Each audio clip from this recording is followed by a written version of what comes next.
Welcome to Hoop City with Paul Sir on the deep dive with my good friend Ben Golliver in sunny Southern California. But you know what, Ben? The background, of course, we'll disregard that, but it sets the tone. But we had about 5 inches of snow 2 days ago. But no. We're going to be about 65 or 70 in a day. So we're on a much better path. Now, do they have symbols there locally that you're out of the woods? Like, or is there going to be a fluke snowstorm in the middle of May that comes back to bite you? Like, how do you know it's done for sure? You don't. You never know it's done for sure. There is no such thing. My birthday is May 16th, and once they had, I think it was 14 inches of snow on May 16th. So you never know in this region of the country. So, but hey, you count your blessings in other ways, because it isn't that background weather that I see in your window every time we talk. When I get I'm as green with envy as the trees are outside of your window. Yeah, it's been a beautiful spring here, and it's funny because, maybe not so much on the court, right? We got this perfect weather, but then the poor Lakers kind of like falling to pieces right before the playoffs when everybody's hopes were up. And then the Clippers, if you can believe it, I mean, it's still snowing for you and their basketball season's already over, So they went home this week in the play-in tournament. They got a horrible start to their year. They turned it all the way back around. They changed the team, it felt like 3 or 4 times. And now they're done. So, I would say the weather here has been better than the basketball. Let's put it that way. It certainly has been. It's a lot sunnier than either franchise right now. But let's jump into that about how, and I was thinking about how to frame this, how hard it has been to build a successful franchise, not just a team, but a franchise. And I will say, since the early days of the Clippers, they have had. I loved how you referenced the basketball gods in one of your most recent, if not your most recent article. I've used that reference point a lot myself, and I just have this idea of Mount Hoop Olympus, where the gods are sitting up around and thinking, how can we make this absolutely miserable for these people and great for these others? And they come up with their levers and they're pulling them. And I look at the Clippers, and my gosh, they have been just cursed from the beginning. The great, wonderful Elgin Baylor as a player, just a dreadful reign as GM, ownership issues that were so inappropriate way before political correctness. You have a Clipper owner that was doing stuff you just shouldn't do. And they've come close. They've never been able to turn a corner. And like you said, this year, they've got, I think, a real solid coach in Ty Lue. They reconfigured their lineups dramatically, and then in the end, poof. And I don't think did you think the Warriors really had a shot at that game, or did you think that was going to be one and done for them? No, I was really concerned that coming into that game, the Warriors were going to just lay down. I always go back to the bubble year. Remember, they said, don't invite us to Disney World. They were like the loudest team. They know when they have it. They know when they don't have it. And this year, they clearly don't have it because of that Jimmy Butler injury. Steph Curry, they were saying, was on a minutes limit. They were trying to be real cautious with him. And then you look at their record, it's clearly a below 500 team that's just not on the same level. So you add up all those factors, they have to go on the road, and you're thinking, well, this could be an opportunity for the Clippers to take care of business. But the basketball god said, hey, you can't tell us you're going to plant trees and then not plant the trees, right? I mean, you can't have these alleged under the table shady dealings and expect to get away with it. And I just thought it was so fitting and so appropriate that the guy who's been at the center of this scandal for the Clippers was the guy who got completely erased by Draymond Green in the fourth quarter. I think Steph Curry outscored Kawhi Leonard 11-2 in the fourth quarter. I saw people putting Kawhi Leonard on MVP ballots, top 5 ballots this past week. I have no idea how they came to that conclusion. I understand he's a good basketball player, but he's playing for a 500 team that was like 6-21 in December that had to change the entire supporting cast around him. He's never been a vocal leader. He's never really done much of anything of consequence in his 7 years here with the Clippers, and he disappeared in last year's playoffs in Game 7 against Denver, and he disappeared again against the Golden State Warriors in this play-in tournament. So now they go forward and they wait. Will the NBA punish them for the scandal? Will the Clippers finally decide, hey, we need to try to rebuild this thing and go a different direction and move off of Kawhi Leonard and start fresh? Or are they going to run it back and do the same thing over and over again? And I will say this, you can't fool a crowd. You hear that crowd in the fourth quarter. Who are they cheering for in Inglewood, California? Are they cheered for the home team, the Clippers, or is it thousands of people screaming "Warriors, Warriors" as Steph Curry hits a massive three-pointer to get the crowd to its feet on the road, no less?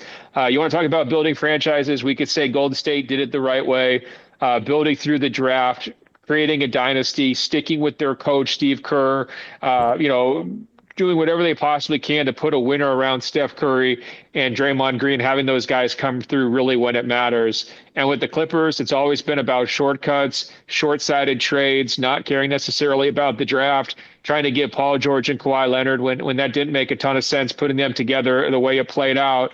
And I do think the basketball gods weighed in and said, all right, this is going to be Golden State's night. Well, and I'd like to focus on that for just a second. There is nothing more magical than Steph Curry. In the history of the NBA, there is, as great as Michael Jordan was, and there is no doubt about his greatness, but in terms of the absolute magic of Steph Curry with what he is capable of doing, which has revolutionized the game of basketball, to see that version of him show up. And then alongside that, as you mentioned, Draymond Green, vintage Draymond Green, absolutely dominating and locking down Kawhi Leonard in the way that he did in their championship years. It was so marvelous to see that magic happen once again in the midst of the aging, the injuries, the issues that Golden State had with Jimmy Butler this year. And where I give Golden State a lot of credit, Ben, is it isn't like over the course of time that Golden State has not tried to remain relevant. They made the bold decision to bring Butler in. They have tried hard to stay competitive. They have stuck with Steve Kerr. They have stood by Draymond and, of course, Steph, the face of their franchise.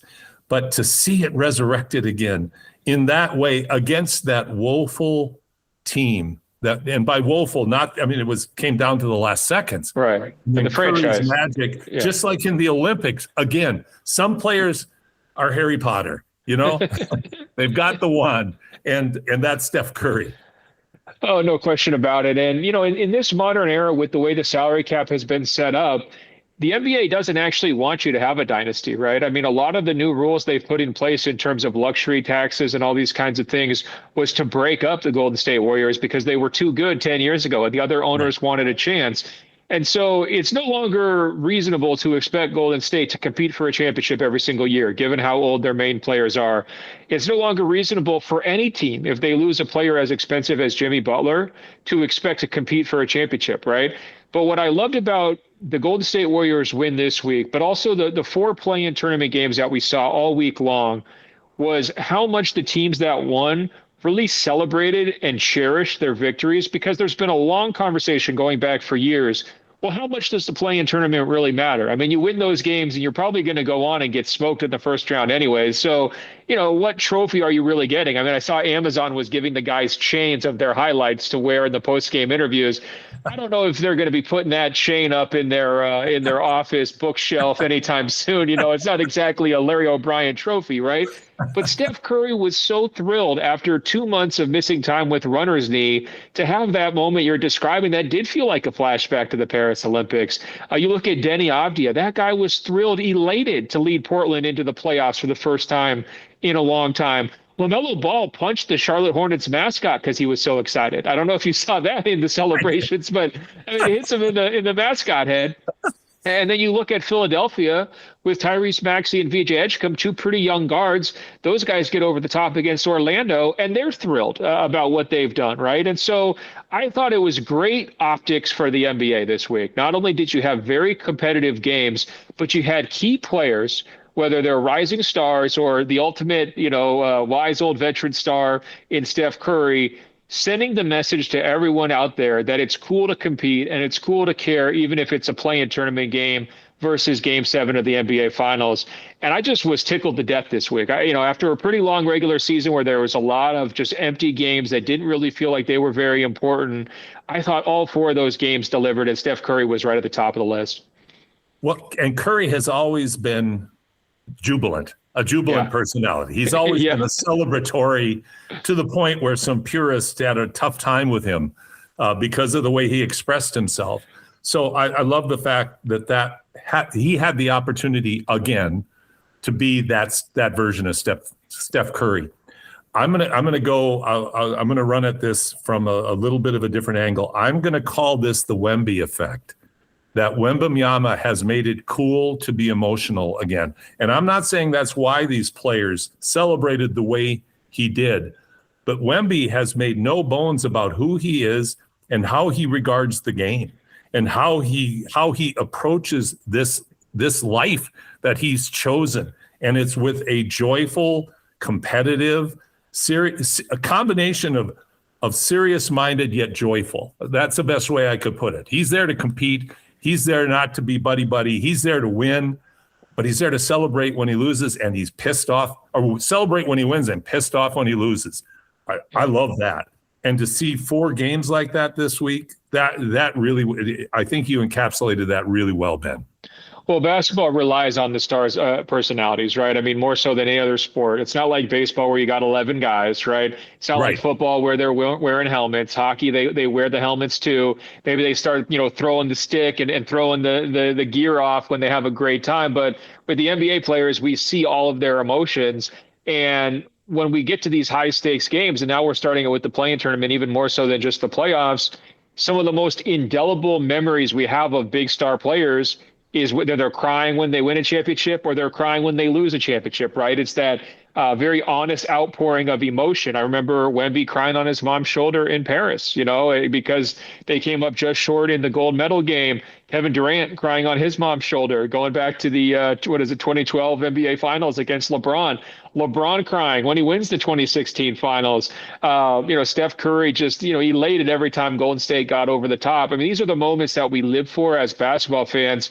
And let's be honest, a lot of these regular season games when it's 145 to 120 and it's a blowout, we're not seeing anybody shed tears, right? So that's what's great about this time of year, though. The intensity immediately flips the switch, right? I mean, with the exception of maybe Orlando, who, they're not on the same page. I mean, they were trying. They're just not on the same page. I thought every other team out there, including the teams that lost, whether it was the Clippers, the Suns, I mean, they all put up a fight. They were all out there trying to do it. And it's so refreshing after we've heard all this talk about tanking and the blowouts and all this stuff that, we're just seeing good, honest, clean basketball, very competitive with the emotional juices that gets everybody excited. Well, one of the things about March Madness is, one shining moment, of course, but a big part of the feature always is the kids that are elated and the kids that are crying because, I mean, you see that full range of emotion in that one and done. And I thought this is the closest thing the NBA can come to duplicating that is the one and done, although a couple of the teams, continue on that, of course, but there's still so much on the line in this one game. So I was a bit skeptical when they came up with this system, but I like it. I like that there's so much on the line. Now you get into the grind of a 7-game series. Yes, of course. But this one shining moment for these teams that overcame, in the case of Golden State, for instance, adversity, and no one thought they had a shot to come out, do that, creates that kind of magic. And now we're set up for some first round matches, some that lack much, I think, drama. At least we think so. You got to play the games, of course, but there's some that have some heavy drama to it as well, Ben. So maybe we're going to jump over there and let's stay in your hometown. And the Los Angeles Lakers and the Houston Rockets, the anticipation of this Reeves and Luka and LeBron squaring off against Durant and the Rockets. But, both teams have injuries, but certainly Houston's injuries don't rival what the Lakers' injuries mean to this series. So here's my bottom line question. Does LA with LeBron leading the way, have any shot at all against a Houston team, and this is where I'll inject my editorial commentary, I still don't believe in them. Now, maybe I should, but I still don't. And I'm not saying I think the Lakers can take them, but I don't look at them as a team that you would look at and go, man, they're just going to roll the Lakers, even without these two guys. Well, so Houston's advocates would say, well, hey, look, they closed this regular season so strong. They had a big winning streak. I mean, they've got all the momentum rolling. And I would just point out a lot of those wins came over teams that weren't very good. I mean, they just wound up having a softer part of the schedule towards the end, and they did take care of business. I think ultimately when you look at Houston and the guys they did have, how many games they got out of Kevin Durant, what their goals were coming into the season, you've got to look at it and say a 5 seed is a disappointment for this team, right? I mean, they should at least have home court advantage. Right. And the real bugaboo for them all season long is crunch time offense, late game offense. And what do we know about the playoffs? That's actually pretty important, to be able to be able not to a little score. thing. Yeah, in the last 5 minutes is a pretty big deal. Now, this Lakers team, you're looking at 60 points per game sometimes between Luka and Austin Reeves. I don't know how you make up for 60 points per game. And I also think it goes back to what we saw from LeBron maybe in some previous playoff matchups where he will wear down if he has to have all the burden. And that was the genius stroke of bringing in Luka. LeBron was thriving in the number 3 role because he could kind of focus his energy in spots and spurts and just take over a game for a couple minutes. And now it's like, well, you have to carry the whole thing, and he's probably going to have to play 40 minutes a night. And I don't think that's a winning formula for the Lakers. So I will have the Rockets, but I'm going to take them in 6 games. I think if you just look at the talent and you look at LA's home court advantage, you would typically say, okay, they're going to be able to steal one in LA. Houston's going to take care of business. They're just deeper, more athletic, more physical, bigger.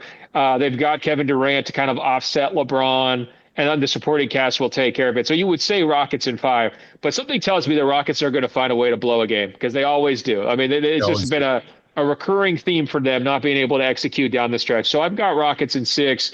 And I think for the Lakers, I mean, if that's how it plays out, you don't want to write the story before it's over. It's going to force some tough choices and ask some tough questions, right? Because you got to pay Austin Reeves. You got to figure out what to do with LeBron. A first-round exit's not good enough. The Dodgers guys just took over the Lakers, right? What do the Dodgers expect every year? World Series championship, right? That's the standard. And that's what Lakers fans expect too. And so first round and out, it's not good enough. And we'll see what the fallout would be if that's how it plays out. But you can also flip it around, Paul. You say, well, if you don't trust the Rockets, what happens for them if they lose this series, right? What happens for them if they come in as heavy favorites and blow it? Is it a coaching change? Do they have to trade Kevin Durant and the trade Şengün? I mean, do they just like completely alter their core group? You trade off some more young guys? They would face some real stakes here as well. So that to me is why this series is juicy. Like both these teams have a lot of stick in the game. They do, and they're both wounded going in. They didn't have Van Fleet all year in Houston, and Freddie he's what I would call he's an absolutely surprising difference maker for any team. He was with the Raptors when he came into his own in 2019 during their championship run, which by the way is where Kawhi Leonard really blew it. He basically did what Kawhi, I think we've grown to expect from him, is do weird things for reasons we don't understand because he never tells you. Yeah. He's just such an odd duck. And man, oh man, if he had stayed in Toronto, who knows what that could have evolved into, because they had a good thing going. But he's not as tough as you. He couldn't handle snow on your birthday, That's true. That's true. And you know what? We'll give him at least a little bit of an understanding there, because that is tough. You were in Toronto during the All-Star game when they had the minus 30, as they say up here. So I do get that. But I think like with Houston, what will they do? What will the Lakers do? And to me, still the most fascinating part of the offseason is, in my mind, they have to find a way to pay Austin. That's number one. You got to keep that guy. He's just blossomed into such a good player. He and Luka seem to really enjoy playing together. You don't want to break that duo up. But LeBron, my gosh, that is a tough one. Because if LeBron is Kobe, where he wants every dime, and he's earned the right to ask it.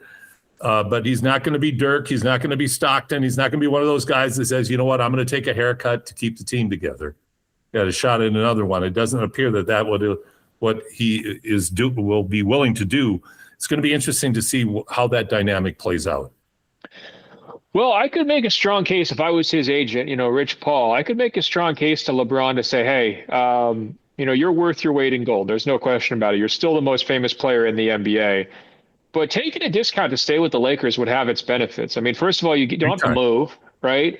You're comfortable in LA. You don't have to be the face of the team anymore. And that was a real burden that he carried for quite a while. And it's been easier on him this year, just kind of seeing how he does his interviews and all that kind of stuff. He's much more, on the background than he used to be. And that's got to be a plus. There's not going to be very many basketball situations that are better for him. There's places maybe where he could get bigger numbers, but he's going to have to go back to having that huge burden. And so I think if there's the possibility for him that if, the reality of his aging has set in, I mean, he missed the whole first month of the season with sciatica, and he was still on a team that could kind of withstand that and keep him in a position to play meaningful basketball down the stretch. There's some real benefits to the setup, right? So 100%. If I'm the Lakers, I'm saying we have to have a negotiation. We can't give you every dollar because that's not the best way for us to build our team. But could there be a way that they're able to compromise and find a number that works? I would hope so, because all things considered, it's been a pretty successful partnership. And I do think LeBron will have a hard time finding a team that has a chance to compete for a title, that's willing to give him huge money and is going to give him the quality of life that he expects and deserves, frankly, because of how good he's been for so long. So, I think there's still a chance. But, if I'm the Lakers, you got to make it a negotiation. It can't just be one of these automatic max deals and we're going forward. And your point on Reeves is dead on. People kind of take for granted how long he's been a Laker. This guy's turning into a franchise icon. I mean, he's not there yet, but he is so popular with the fans here in LA because he is a guy. He's the rare player they drafted and developed here recently, right? You know how much they love Kobe because they saw Kobe grow up, and they trade for Pau Gasol. They trade Andrew Bynum. They drafted him, but he kind of didn't work out. They trade for Dwight Howard. They go get Russell Westbrook. I mean, so many of these guys have been like the mercenary type guys they've brought in. They even signed LeBron in free agency, but Austin's got the homegrown juice, and so that's why he's going to be a priority this summer. There's no doubt. And his play merits it. Like the way he and Luka have figured out to play together when they were on that stretch, it was really fun to watch those two when they were both healthy and both hitting on all cylinders. It really a fun team. So I hope that does work out. Let's talk about a couple of other matchups. Let's go to the Eastern Conference. Raptors versus the Cavs. This is a bit intriguing to me.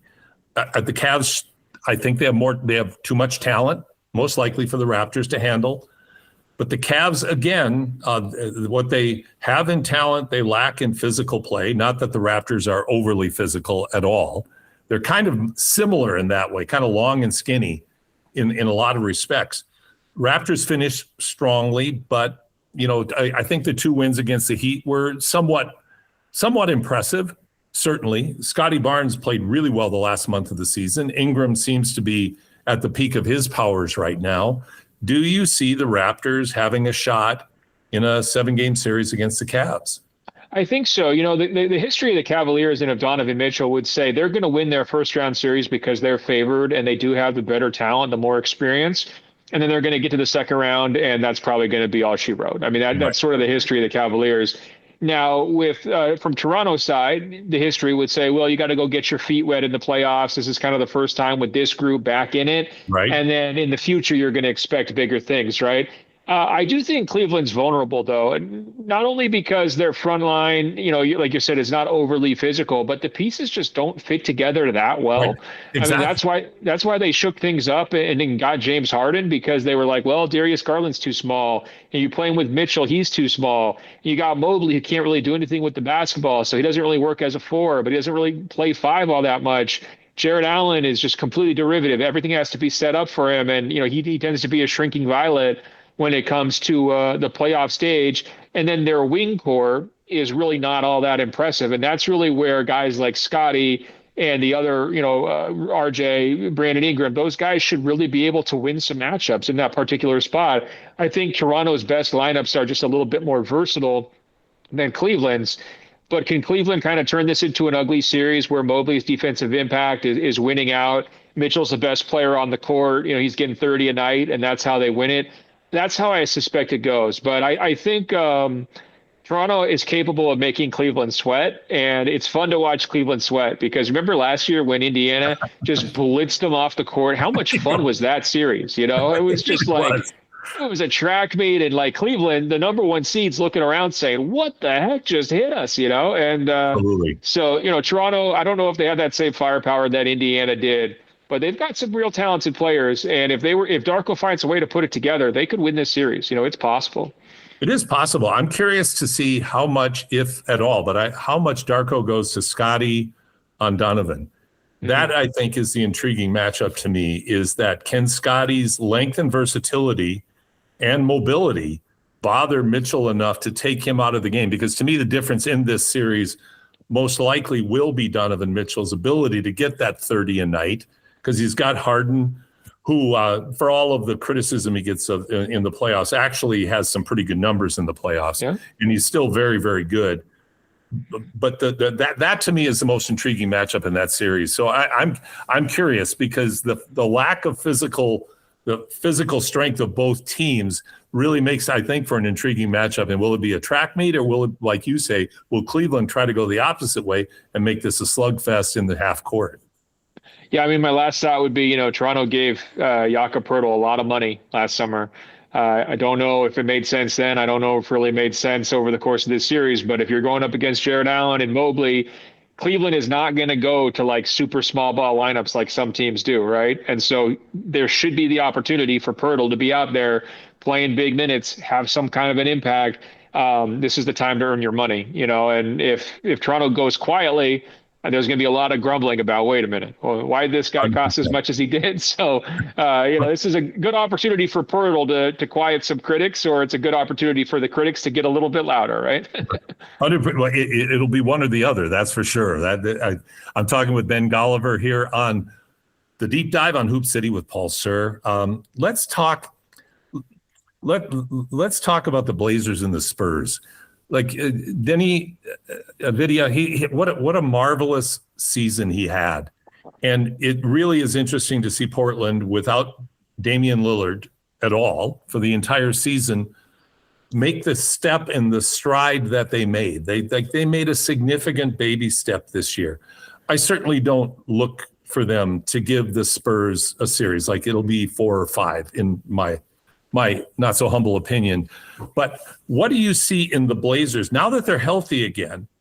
What do you see in the Blazers that you think could give San Antonio some trouble? Well, they have a number of elite defensive pieces, and so they have a very strong defensive identity. They have the size inside with Klingon as a kind of just a paint filling big. They also have a whole bunch of wing guards who can defend at a high level. So you're talking about Drew Holiday, right on down the list after him. And you got the wings with Tybal and so forth. So, and Denny himself is a good defensive piece. So they have a lot of good individual defenders at key spots, right? Like, I mean, Wemby is obviously going to try to pull Klingon out of the paint, right? But if you're looking at San Antonio's desire to score a lot around the rim, it's going to be harder because they have a piece there. And then, Holiday, if you're trying to match up with De'Aaron Fox, Holiday is still one of the very best options in that spot to just limit a small guard, to frustrate him, to press him at times. And just, try to make him less efficient. So I think positionally, Portland's got some good defensive matchups. Denny was phenomenal in the play-in game. I mean, completely outplayed Devin Booker. And it's like an all-star battle. And it was just, Denny had 41 and 7 or something like that. And it was not even really a question about who was the better player. He is very physical. He is skilled at drawing fouls. Wemby is skilled at avoiding defensive fouls. It helps to have like 9-foot-long wingspan, where you don't actually have to like Wemby never hits anybody on the wrist. I wonder why, Paul. I bet back in your playing day, you got some fouls trying to contest shots at the rim where you hit guys on the forearm, right? Well, somehow Wemby never has that problem, So that's going to be a key matchup is, can Portland get downhill offensively into the teeth of San Antonio's defense? Because nobody did it this year. I mean, it's really, really hard to do. San Antonio's got a top 3 defense. Wemby is the best defensive player right now in the league by far, maybe the best defensive player I've ever seen in terms of impact. And so a lot of the stuff that makes Denny go could be very hard for him to come by. It's going to put more stress on Portland's three-point shooters. Portland's three-point shooters are not good on the season, but they have been better since the All-Star break. And so for Portland to kind of steal one win or steal two wins in this series, it will come down to them exceeding expectations as like a drive and kick 3-point team, right? Beating San Antonio's defense with the pass. But just to take a real quick step back, this is a very exciting moment for the city of Portland.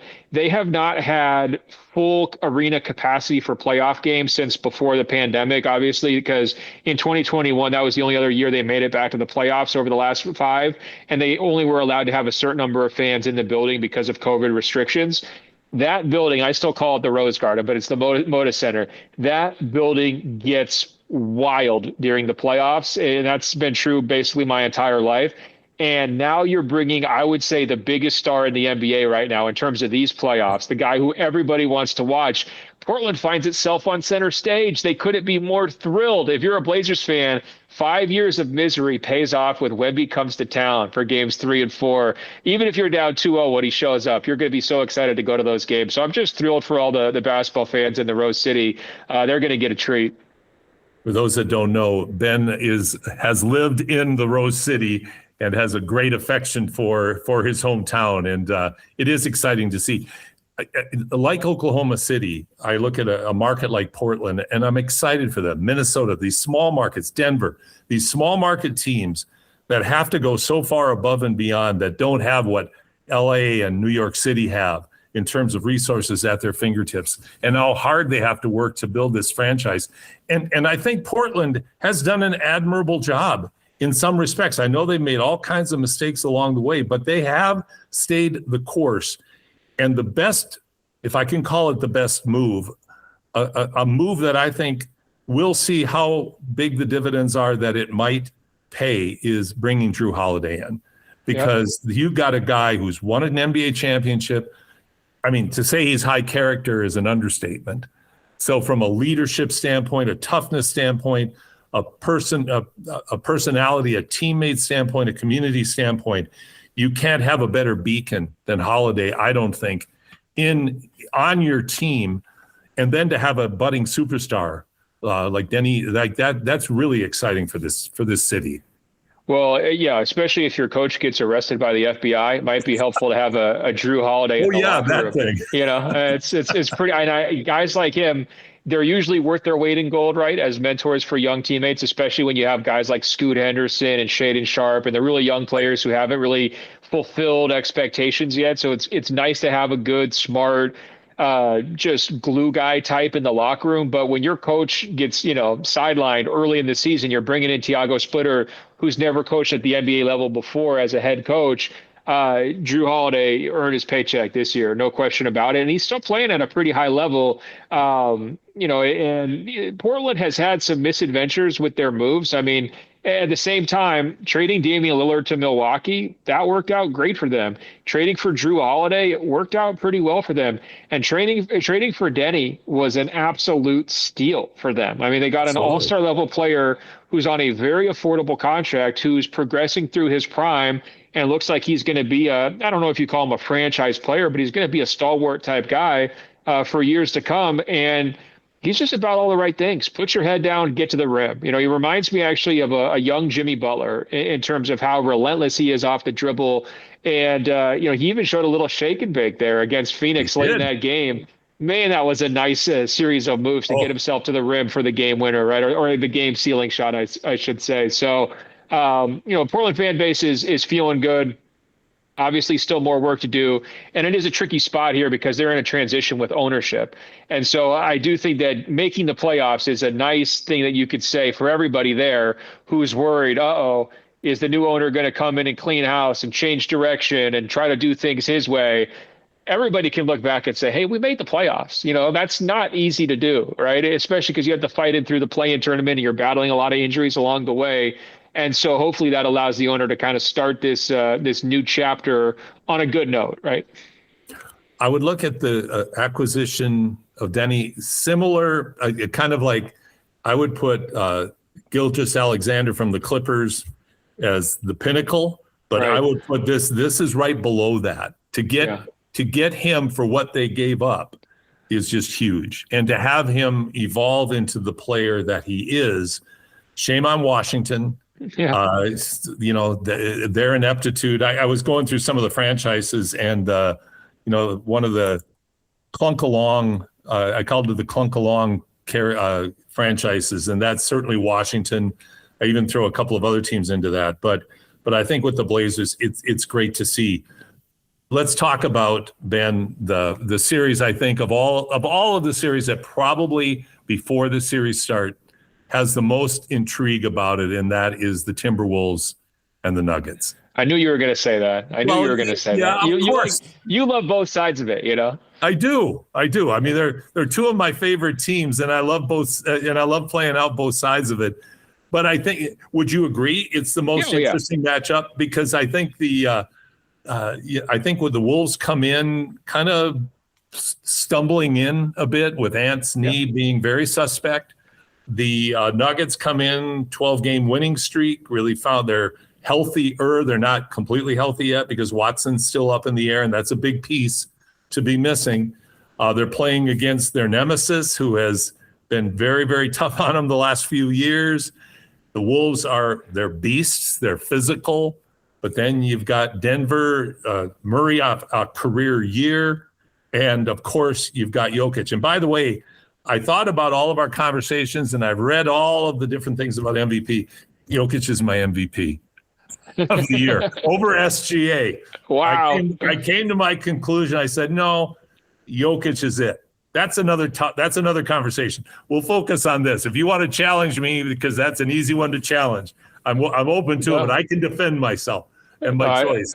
I love it. I was going back and forth and wound up with Jokic second and Wemby third, but a lot of people were mad at me saying Wemby needed to be at least second, right. Jokic needed to be third. And what's so fun about the debate, it's like rock, paper, scissors. So Wemby and the Spurs, they dominate the Thunder. Well, Shea and the Thunder, they dominated the Nuggets. Well, Joker and the Nuggets dominated the Spurs. So how are you supposed to find the right answer? It just goes in circles, right? It does.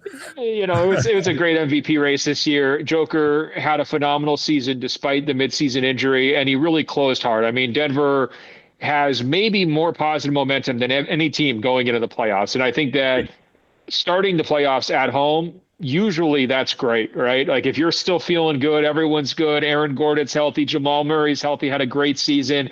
Joker is Joker. You get up 2-0 in that series, you're feeling great, right? And so you're super happy to have home court advantage. It's a tall task for Minnesota, in part because Anthony Edwards has really missed some time. There's been a lot of chatter about him in terms of really where's his knee at. And it sounds like there's some genuine concern. I mean, I'm not like long-term, it's going to be crazy, but just like trying to manage it right now, where he's going to have to play huge minutes and have a big burden and play a lot of high-level games in a short period of time.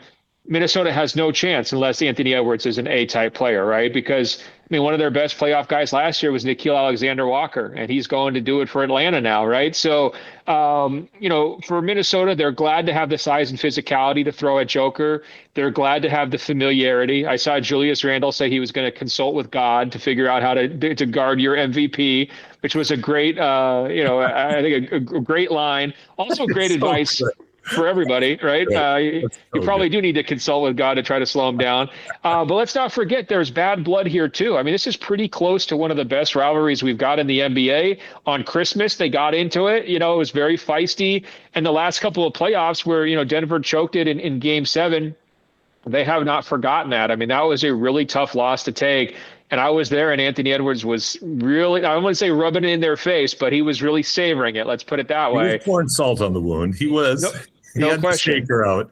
So if we start to see some, some shoving matches in Game 1 before we get to halftime, wouldn't surprise me at all. I think it has a chance to be a very, very high-level basketball series and also a very intense basketball series. And we know what happens if people push Joker's buttons. He's not afraid to push back. So that's a great reason to watch. It really is. You can't make this stuff up when you get a first-round matchup like this, like what everybody's saying, if you're Minnesota, it's like, oh, my God, this is what we get. Right. You know? Well, did you notice at the end of the regular season where everybody thought Denver was potentially tanking their last couple of games because they didn't sit Right. their players? So the Timberwolves fans were like, "Oh, we're going to get to play the Lakers," and the Rockets fans were like, "Oh no, we're going to have to play Joker." And then it didn't actually work out that way. But you got to see it in real time how everybody is, afraid to play Joker, and how even Nuggets fans were like, "Oh, maybe it'd be better if we don't play Minnesota." But I think it ended up how it needed to end up, right? Well, and I don't look at Joker. The stereotype always used to be that European teams would throw games to get matchups. Right. Whether and I mean and there was a lot of truth to that. But I don't read Joker in that way. When he's out there, he doesn't take his foot off the pedal. He doesn't like sitting down to let his team meander along. Like the way he plays to win every night is how I read the way he plays. He doesn't take nights off in what he tries to accomplish out there. And of course, that's one of the many reasons why he's as great as he is. And so I'm really excited about this series. I'm really curious, bumping over to another series, to see how Tatum and the Celtics are able to come out of the gate in their matchup against the 76ers. Now, I look at the 76ers, shouldn't pose much of a threat. It should be 4 or 5. Embiid's out. Sixers have some enthusiasm. They have some great young guard talent. Paul George way past his prime. But I think Nick Nurse has done a good job with the Sixers to keep them relevant in spite of all their problems this year in the Eastern Conference. So, of course, the Celtics can't take it for granted. But I think having Tatum back, this is actually a good potential series for the Celtics to start in, because as Tatum has been working himself back into the rotation, back into shape, this should prepare them, all going well, for a much tougher round 2. Well, I think what you're saying is it's a soft launch, right? I mean, Yes, that's a good way to put it. you're not straight. You're kind of wading into the kiddie side of the pool before you get to the deep end, right? You're dipping your toe. You got to see what the water temperature is. Yeah. Exactly, and that's what they need, right? You also want to keep the minutes off Tatum if you can, right? I don't think you really necessarily want him playing huge minutes until you need it, and you want to just do it gradually. I actually look at this series more so from Philadelphia's side, and here's why I say that. They don't have Embiid right now because of the appendectomy, and he just recently had surgery. It's not clear when he would get back, and he might not come back for the first round based on the timeline. I think it's actually really valuable evaluation time for Philly's front office to see what Tyrese Maxey looks like as the guy in a playoff series, and to see what VJ Edgecombe can do as a rookie. I mean, you keep the expectations off of him, but he was pretty good in the play-in tournament, right? And so just go out there and have fun. Tough matchup for those guys against Boston's backcourt, right? I mean, Derek White, all defense first team selection for me, one of the just all-time underrated players that we've seen in the NBA. 100%. A true winner, right in that same Drew Holiday mold that we were describing earlier. So he's going to post some matchups, and I think just across the board the matchups favor Boston much more so than they favor Philly, who's playing a lot of guys, Adam Bona and Barlow, and these guys who don't really have huge NBA reputations. So I think all the pressure is on Boston. The expectations are on Boston. None of it's on Philly.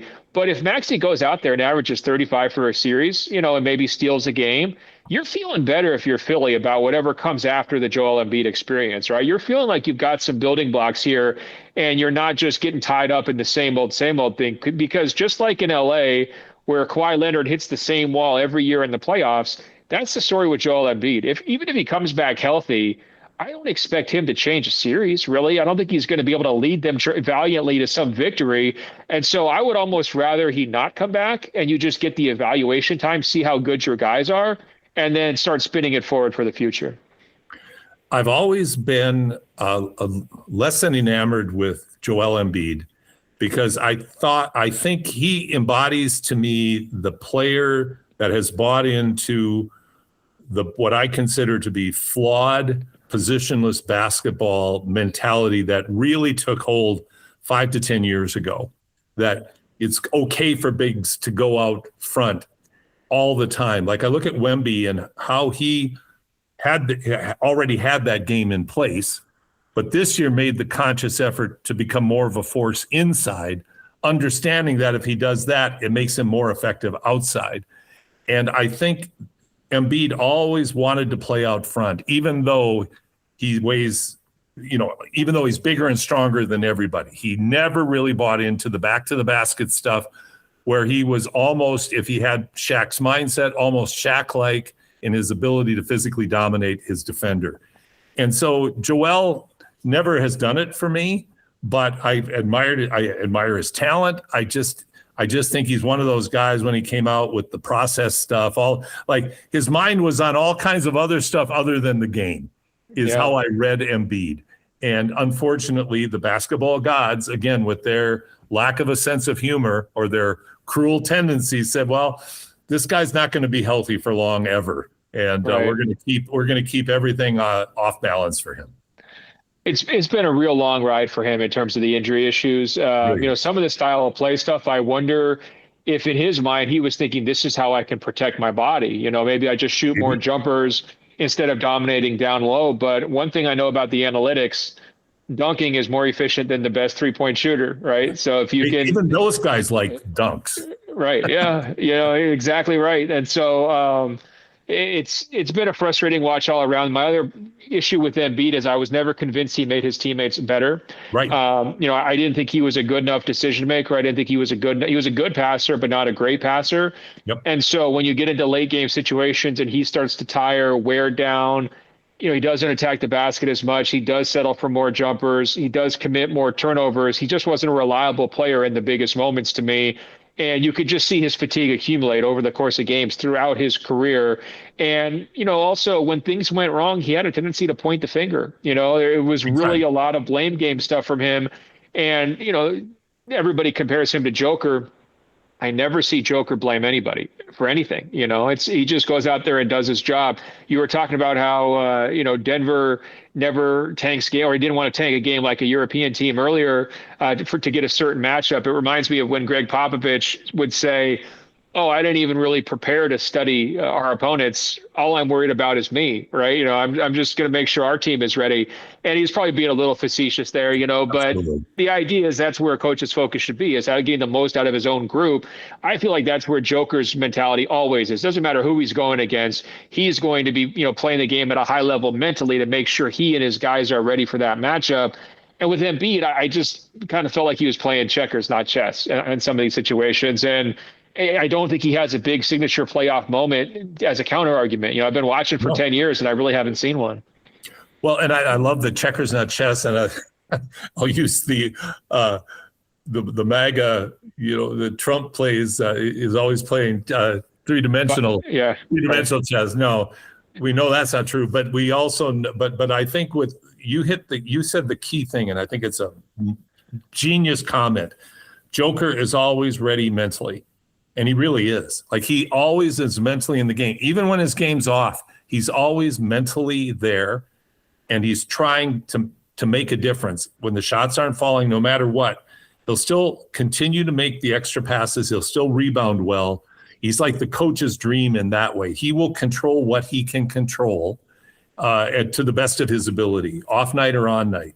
Joker's in mental engagement. He's never allowed. And in fact, I would go, this final thought on Joker would be when he had the injuries and he came back too quickly, that's the first time I've ever really seen him frustrated, because he physically wasn't able to do what it seemed like his mind was telling him to do, because his body just wasn't there yet.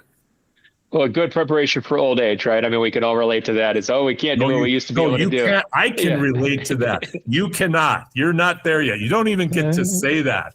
It's coming. It's coming for me. I wanted to go back on that same thought, though, of how well prepared Joker is. You were talking about positionless basketball and some of the flaws with that. I think there's really a lot to that. And the tweak with Wemby has been to go back to, rather than trying to specify on certain aspects of the game, to really become like an elite 3-point shooter and take all these threes. It's going back to the idea of, like, actually the way to optimize in basketball is to be the most complete player possible, to be able to beat your opponent in as many different ways as possible. And we learned that through James Harden, right? It's like, if you're never going to take a mid-range jump shot because the analytics say don't do it, you're actually not going to win a championship because people are going to start standing behind you to defend your 3-pointers because you want to do the step back, or they're going to put 4 guys in the paint to take away your layups, or they're going to learn your tricks and not foul you so you can't get to the free throw line. You need the backup to the backup to the backup to the backup plan to really get all the way through, right? Shea is a great example. The big weakness for him was the 3-point shot, but that's not a weakness anymore. He gets to the rim constantly. He lives on the free throw line. He's got every mid-range jumper that there is. And the people who were optimizing for only certain types of shots maybe 10 years ago, I think the very smartest cutting edge player development people right now are saying, optimize everything because you're going to need everything. Don't ignore a part of the court because that could wind up being a great opportunity for you to be an efficient scorer from the mid range. And for Wemby, he likes that elbow too. It's a place he can score from. If they can't get him the lobs, well, he can operate from there late in games. He can step out and shoot threes. And that's the way I want him to keep developing, is to have every tool in the toolbox, because it's, no matter how style of play changes, pace changes, defensive schemes change, the rules change. If you could do everything, you're going to be successful. 100%. One of the overlooked aspects to the Golden State Warriors' success in their best years was they actually valued running sets to get Clay and Curry mid-range jump shots. And Curry had a real nice teardrop, but they ran sets and actions away from the ball that Curry and Clay would come off and shoot elbow jumpers at times during the games. A lot of people didn't talk because everybody was just, salivating because of Curry and Clay's 3-point shooting.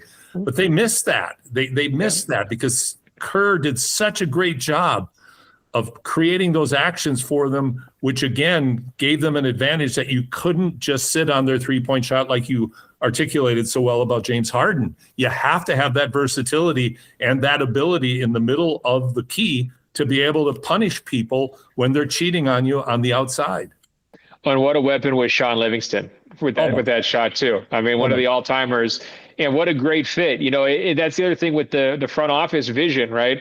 You can get yourself into saying, we only want to get players of a certain type. We're the 3-point revolution team, so we need to have 7 3-point shooters. Right. And what Golden said was, well, we know you want to take away our threes, so we're going to bring in Sean Livingston to change the game defensively. And then, by the way, he's probably going to shoot 50% on his mid-range shots. And if you leave him open, we're happy with him deciding a game. And he was awesome at that. He really was. And there's a case of a player that had he not been in Golden State, you would never talk about Sean Livingston again. But right place, right time, just like Nash with D'Antoni, right place, right time. Players, when the gods again are kind to them and put them in those scenarios and they take advantage of it. It really is. Livingston did so much for those teams, and he's an unsung part of those great Golden State teams. Final thought: if you had one thing that you're going to focus on, you have to pick one thing, just like Curly Bill or Curly and City Slickers. One thing. What would it be in these playoffs as we head into the playoffs now? I'll tell you the easy answer for that is Victor Wembanyama. The reason why I say that is when you go through NBA history, young players rarely win championships. Young players who are like the best player on their team rarely have the opportunity to even compete for championships. I was going back through this last night. Bill Russell, Magic Johnson, Tim Duncan. Those are the all-time greats who won championships in their early 20s. Jordan, 28. LeBron, 27. Curry, even, who was pretty young, 26. Wemby is 22, and they could definitely win the championship. I'm not going to predict it. Oklahoma City is my pick as the title champions. Not exactly sticking my neck out on that one. I understand, a little bit of a boring pick. But San Antonio is good enough from a defensive standpoint, from a chemistry standpoint, and from a multi-layered offensive standpoint. They could be, a lot of different guys can score. They could win the championship this year. And if Wemby winds up getting his first title in year 3, in his first playoff run, ahead of schedule of Jordan, LeBron, and Steph, ahead of schedule of almost every great NBA player, we're going to have to start looking around and saying, is this about to be the age of Wemby even earlier and longer than we expected? Now let's flip it around, because I just painted the best case scenario. What if he's not quite ready for prime time? What if physical treatment starts to get to him a little bit? What if, because he's been on a minutes limit this season a lot, playing basically 30 a night, what if he can't scale up to 38 and 40 like you need to in the playoffs? His efficiency suffers, his fatigue mounts, he's making bad decisions late in games. Maybe it's foul trouble, maybe it's turnovers. A lot of things could go wrong. What is the downside there? I mean, for San Antonio, to some degree, you're so young, you're playing with house money. But to another degree, you've talked yourself into, hey, we're the only team that gave OKC trouble this year, right? We're ready to do it. We've got arguably the best player in the NBA. If you go out and let's say round 2 against Denver, where it's, sort of the comparison I was making was like Akeem Olajuwon against a young Shaq, right? If Joker is playing the Akeem role and schooling the understudy, that's going to be a painful loss, right? You're going to feel like that's a missed opportunity. You're going to look back, San Antonio will, at the trade deadline and say, hey, maybe we should have made a move, right? Maybe we should have tried to get better because we were, pretty close to being championship worthy. And so I just think the stakes are huge for them, plus the discovery factor of seeing Wemby's first playoffs. I can't wait to see it. And I think everything is on the table. I think Wemby could leave this playoffs as the finals MVP with a championship, and people are throwing him into the GOAT conversation already. And I could also see him maybe going out in round 2, and people are saying, oh boy, he's still young. He's still got a lot to learn. And that feels just like a very enticing widespread of outcomes. I think you're absolutely right. And I'm going to go down the middle of the road here, is that I don't see them losing. And I know you're not saying this, but I don't see them losing as a bad thing. Like I agree with the concept of this is house money for the Spurs this year. And Wemby is so young. To me, the key is, can he stay healthy throughout the playoffs with the physical play that's going to take place? And also the progression he will need to make in the off season about his strength and conditioning to continue to ramp that up so that as his career unfolds, he is able to fend off injuries and also play those 35 to 45 minutes a night that will be required in crunch time. So I think you've nailed it right on the head. Well, you know how fun it was to hear those stories about Wemby going to train with the Shaolin monks last summer. Imagine Wemby brings the NBA Finals trophy back to his hometown in France. What's that scene going to look like? You're going to have 1 million people in the streets. I mean, it's going to be like Messi in Argentina. Maybe I'm over. But that could be a really cool scene. And so, it feels inevitable. It's like, it's a matter of when, and this 100%. Year still feels early, but it's on the table. And so that's why I'm really so excited about it. Well, I am too. And the injection of that excitement into this playoffs with the established Joker reputation, SGA has won it. We know what kind of a juggernaut OKC is. Now, unexpectedly, after 82 games, the Spurs are for real. At least we think they are. Now we'll find out. It's really exciting. Well, and whoever wins, it's going to have a great path too. Like Denver's got to go through a couple of tough teams. OKC is going to have to go through some tough teams. San Antonio would have to go through a gauntlet. So we're getting a good playoffs this year, and I'm stoked. Yeah, same here. Ben Golliver, thank you so much. Share again with our viewers and listeners how they can follow you on Substack and on X. Yeah, no, bengolliver.substack.com. My podcast is greatestofalltalk.com. Yes. And on X at Ben Golliver. Nice and easy. Okay. Ben, thanks so much. Look forward to talking again real soon. Enjoy what will be a really fun weekend. I can't wait. This is like going to a buffet every weekend. We had March Madness before. Now we're going back for more. I'm heading back to the salad bar to get ready to go to the buffet. You just have more great basketball right here, right now. All you can eat, all you can watch.